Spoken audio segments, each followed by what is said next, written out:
तो रामलला की प्राण प्रतिष्ठा की तैयारी जोरों पर है। 22 जनवरी के दिन पूरे देश में मानो दिवाली जैसा जश्न होगा और इस पर्व का उत्साह रामलला की बहन के ससुराल में भी है, जहां के लोग भगवान राम को मामा कहकर पुकारते हैं। आखिर कौन थे श्रृंगी ऋषि? ये राजा दशरथ के दामाद कैसे हुए?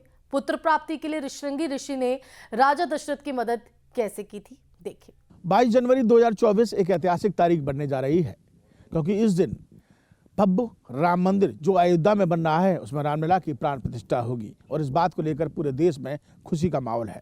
लेकिन आगरा के सिंगना गांव में ये खुशी 4 गुनी हो जाती है, क्योंकि इस गांव के लोग बरसों से इस बात का इंतजार कर रहे थे। इस गांव के लोगों का भगवान श्री राम से एक विशेष रिश्ता है, एक गहरा नाता है। इस गांव के लोग भगवान श्री राम को अपना मामा बोलते हैं। जी हाँ, ऐसा इसलिए क्योंकि भगवान श्री राम की बड़ी बहन शांता की शादी श्रृंगी ऋषि से हुई थी, जो इसी तपोभूमि से थे। इस गांव से और क्या कुछ खास रिश्ता भगवान श्री राम का है, क्या कुछ किस्से कहानियां हैं और क्या कुछ रहस्य है, और 22 जनवरी को लेकर इस गांव में कैसा खुशी का माहौल है, ये सब दिखाते हैं आपको अपनी इस विशेष। यहाँ के लोग बखूबी निभाते आ रहे हैं। आगरा दिल्ली नेशनल हाईवे से अगर आप 4 किलोमीटर आगे जाएंगे तो एक गांव पड़ेगा सीगना, जो यमुना के तट पर बना हुआ है। और इस सीगना गांव का विशेष महत्व और विशेष गहरा नाता भगवान श्री राम से है। इस गांव के लोग भगवान, पवित्र रिश्ता इस गांव के लोगों का भगवान श्री राम से है। ऐसा क्यों है, ये हम आपको बताते हैं कि भगवान श्री राम की जो बड़ी बहन शांता थी, उनकी शादी श्रृंगी ऋषि से हुई थी। यहाँ पर जो मूर्ति मेरे सामने आपको दिखाई दे रही है, ये श्रृंगी ऋषि की है और यहाँ पर आप देख सकते हैं कि इस मूर्ति के ऊपर 2 सींग भी आपको दिखाई दे रहे हैं। जो राजा दशरथ ने अपनी बेटी शांता को गोद देने का वचन दे दिया और इस तरह शांता अंग देश की राजकुमारी बन गई।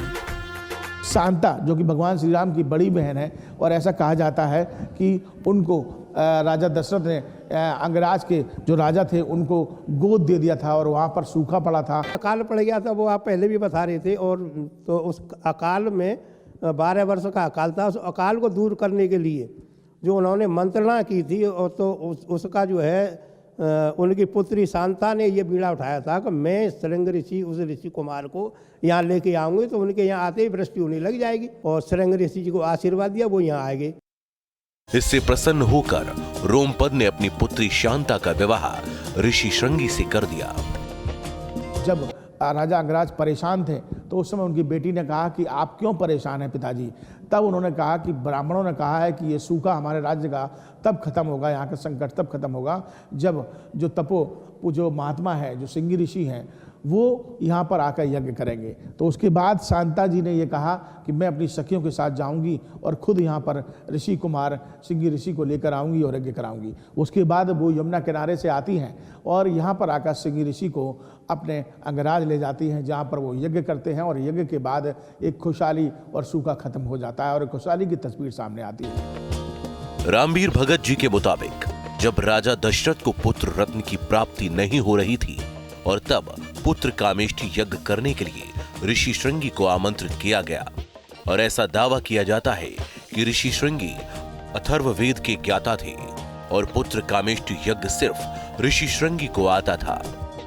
इसके बाद ऋषि श्रृंगी ने राजा दशरथ के यहाँ यज्ञ किया और रानियों को प्रसाद खाने को दिया, और इस तरह अयोध्या के राजकुमारों का जन्म हुआ, जिनमें प्रभु श्री राम, लक्ष्मण, शत्रुघ्न और भरत शामिल हैं। यहाँ आने कुछ समय वहाँ की व्यवस्था दे करके यहाँ आ गए तो महाराज दशरथ जी के कोई संतान नहीं थी, तो वहाँ वो मंत्रणा चल रही थी। तो गुरु वशिष्ठ जी ने ये कहा था कि अगर श्रृंगी ऋषि जी ही यहाँ आकर के पुत्र यज्ञ करा देती हैं तो आपको संतान उत्पत्ति हो जाएगी महाराज। तो राजा ने कहा मेरे चौथे पन में आ गया, लेकिन मेरे को संतान नहीं है, तो आप उनको लेने के लिए जाइए। अच्छा, इसमें एक भेद है, क्या गुरु वशिष्ठ जी उस यज्ञ को नहीं करा सकते थे या विश्वामित्र जी? तो उसमें मैं ये खोलना चाहूँगा कि ये मंत्र दृष्टा ऋषि थे, ये अथर्व वेद के ज्ञाता थी, और अथर्व वेद में आज भी वो मंत्र विद्यमान है जिनसे जिनके पुत्र नहीं होता उनके पुत्र हो जाते हैं। और इस लिहाज से सींगना गांव के लोग प्रभु श्री राम को मामा कहकर पुकारते हैं और उनकी पूजा भी बड़े ही धूमधाम से की जाती है। जी, हमारे जो भगवान रामचंद्र हैं, उनकी जो बहन थी कुमारी शांता देवी, उनकी शादी जो हमारे श्रृंगी ऋषि भगवान से हुई थी, इसलिए हम लोग सब मामा को बोलते हैं, और हमारा मामा का ही रिश्ता है और हमारे मामा ही लगते हैं। और भगवान रामचंद्र का जो 22 तारीख को प्राण प्रतिष्ठा होने जा रही है अयोध्या में, उसको लेके हम लोगों में इतनी खुशी है और हमारे पूरे क्षेत्र में खुशी है। हम लोगों को क्या, पूरा क्षेत्र खुशी से जो है, जो भारत में जो 4 गुनी, भारत में जो खुशी है उससे कई गुनी, 4 गुनी, उसकी कोई माप नहीं है। बहुत पुरानी तो कहानी है हमारी। क्या चलते हमारे पूर्वजन थे हमारी को जो आश्रम बने हुए हैं, और अब जब 22 तारीख की तैयारी की तो कोई लिखा पड़ी था कितनी होगी क्या होगा कोई पता ना है। बहुत जोरदारी से काम चल रहा है, बहुत बढ़िया। 100% बहुत जोरदारी से तैयारी चल रही है। आप देख रहे हैं यहाँ को आश्रम की सफाई, रंग रोगन, ये तो मिलता रहता है। एक आज यहाँ तपोभूमि नहीं है ऐसा, यहाँ तो बहुत तपोभूमि है। यहाँ से थोड़ी दूर पे सूरदास जी महाराज हैं, और उधर से हमारी शनिदेव का मंदिर बना हुआ है। तो आज अयोध्या में आज देखिए कितना महोत्सव, और पूरे देश में का विदेशों में भी ये उल्लास हो रहा है रामलला की प्राण प्रतिष्ठा को लेकर के। लेकिन मुख्य उनकी जड़ तो ये श्रृंग ऋषि जी हैं ही ना। अगर श्रृंग ऋषि जी नहीं होते तो राम जी का भी प्रादुर्भाव नहीं होता। तो लेकिन ये कालांतर ये है कि यहाँ पर कोई शासन प्रशासन का कोई मतलब। त्रेता युग से लेकर आज तक आगरा के सिंगना गांव में बने श्रृंगी ऋषि के मंदिर में जो भी भक्त संतान प्राप्ति को लेकर आता है और यहाँ आकर पूजा करता है, उसके संतान प्राप्ति के योग बन जाते हैं। और आज श्रृंग ऋषि जी के यहाँ बहुत से हमारे देखते हुए भी यहाँ बहुत से अपनी मनोकामनाएं लेकर के आए, उनके पूर्ण हुई हैं। जिनके पुत्र नहीं है उनके आज भी पुत्र पैदा हो रहे हैं। कई बार हमारे संपर्क में जो लोग आए हैं बेचारे यहाँ से आशीर्वाद लेके गए हैं ऋषि जी का। हमने कहा भैया ऋषि जी के कल, हमें तो ध्यान नहीं रहता है।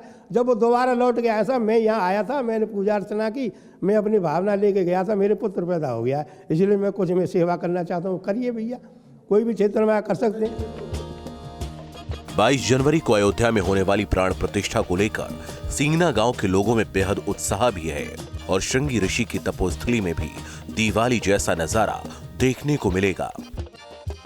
ये 22 तारीख के लिए तैयारी ऐसी है कि यहाँ बहुत अच्छा तो भव्य यज्ञ होगा राम जी के उसमें, और दीपक जलाए जाएंगे, गांव में दिवाली मनाई जाएगी, और मंगल कलश जो है पुत्रियों के द्वारा मंगल कलश, कन्या के द्वारा उसकी यात्रा निकलेगी, शोभा यात्रा निकाली जाएगी, और यहाँ जाप होगा राम जी का, राम रामेत रामेति रमे रामे मनोरमे। हाँ, सिंगना गांव का नाम भी श्रृंग ऋषि जी के नाम से सिंगना नाम पड़ा हुआ है। यहाँ स्थानीय लोगों का कहना है कि श्रृंगी ऋषि के मंदिर में दीप प्रज्वलित होंगे, मंगल शोभा कलश यात्रा निकाली जाएगी और इसके अलावा राम नाम का जाप भी होगा। बताया था कि ये श्री रामचंद्र हमारे भगवान वो लगते हैं, मामा लगते हैं। तो बताया हूँ बहुत खुशी है, जो हमारे बुजुर्ग थे वो बताते चले आ रहे हैं कि मामा लगते हैं। तो बहुत खुशी, 22 तारीख को यहाँ पे हवन करा रहे हैं और गाँव में पूरे में दिए जलेंगे और कलश यात्रा निकलेगी, कन्याओं को जमाया जाएगा, भोजन कराया जाएगा। आपको खुशी महसूस होती है आपके चेहरे पे? बहुत खुशी है मेरे को, 4 गुना खुशी, बहुत ज्यादा खुशी है मेरे को। अयोध्या में भगवान रामलला का भव्य और दिव्य मंदिर तैयार है। राम भक्तों को 22 जनवरी का इंतजार है, जब उनके आराध्य प्रभु श्री राम की राम मंदिर में प्राण प्रतिष्ठा होगी। बिल्कुल, देखिए तैयारी लगातार यहाँ पर जो बता रहे हैं, और सभी भगवान श्री राम को अपने मामा बोलते हैं, लेकिन उनका कहना है कि भगवान श्री राम सभी के आराध्य हैं, सभी के भगवान हैं। जो खुशी अयोध्या में दिखाई देगी उससे कहीं 10 गुनी खुशी की इस सिंगना गांव में आपको दिखाई देगी। वीडियो जर्नलिस्ट मनोज के साथ आगरा से विनीत दुबे, न्यूज़ उत्तर प्रदेश।